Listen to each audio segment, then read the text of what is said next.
Le 13h, Maria Mallard. Bonjour, bienvenue à la une de ce journal. 1 million de ménages ont du mal à payer leurs factures d'énergie. Ils ont demandé un délai ou un report de paiement. C'est la conséquence de la hausse des prix de gaz et de l'électricité. Ce chiffre pourrait encore empirer. Près de 90 tonnes de cocaïne saisies au port d'Anvers en 2021. C'est du jamais vu. Mais comment l'expliquer ? Réponse avec David Brichard en direct du port d'Anvers.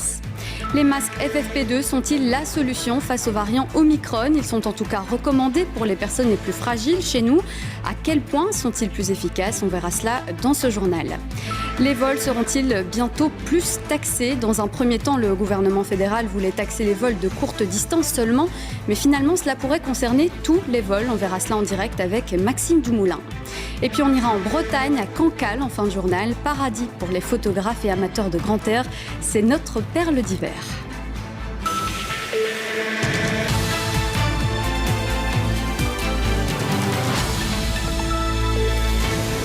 Bonjour et merci de m'accueillir chez vous.